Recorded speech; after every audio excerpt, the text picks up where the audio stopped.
Hi there, I'm Mark Butler and I'm an artist working primarily in bronze and steel.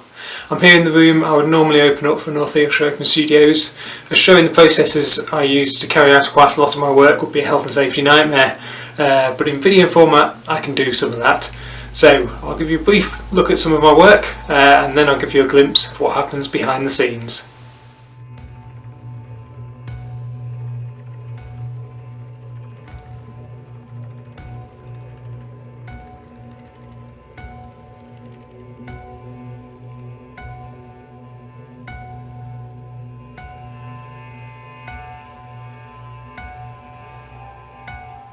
So I'm going to talk to you a bit about how I create the waxes that eventually become the bronze work.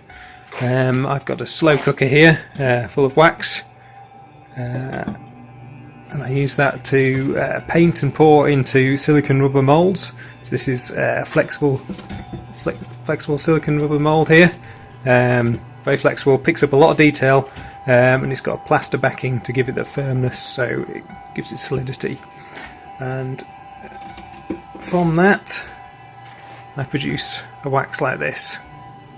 Onto that I need to put sprues, feeders in, so the bronze is going to come into this cup here, feeder here and through and into the wax.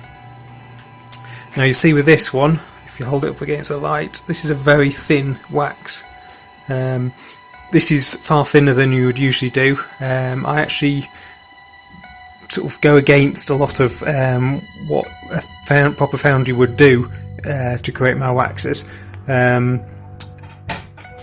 So with it being really thin, if you vacuum casted it that would be fine, but what I'm going to do is just normally cast it, and with it being thin hopefully some of that won't actually fill, so I'll get a more interesting effect. Also, if you look at the feeders, all the feeders need to go into the lowest point of the bronze. So these edges here, quite often you would put a tiny little feeder here to get the air out. I'm not putting those in, so again hopefully some air will get trapped around these edges and they won't cast fully, and that's intentional on my part. I want that interesting effect in the bronze. I'm going to look at a few of the waxes I've got here ready to pour.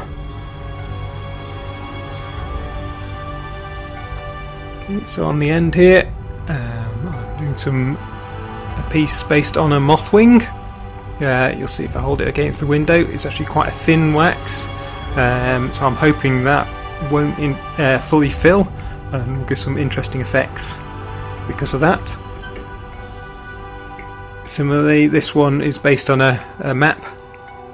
You'll see I've actually melted out a few different areas. Maybe looks a bit like a face, which is probably not what I want, but we'll see how it actually casts. It's also very thin, so I suspect I'll actually lose a lot more than that anyway when it casts.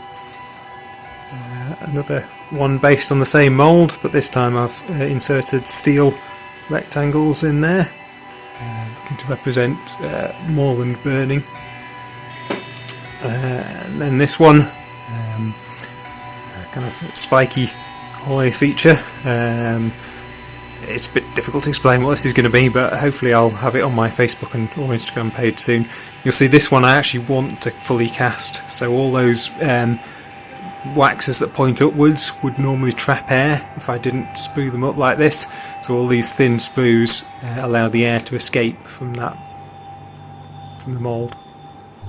These are the shells a week later. I've now added about 8 different coats of ceramic shell to these, sort of adding one layer, leaving it half a day to dry off, adding the next layer and so on.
Okay, so now it's the moment of truth.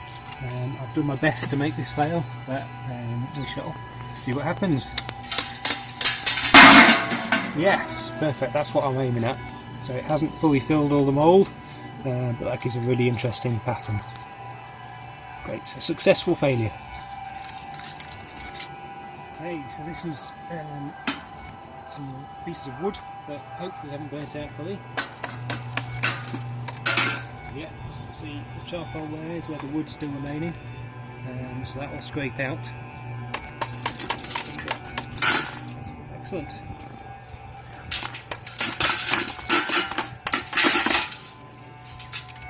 Perfect, that's just what I was after. Oh.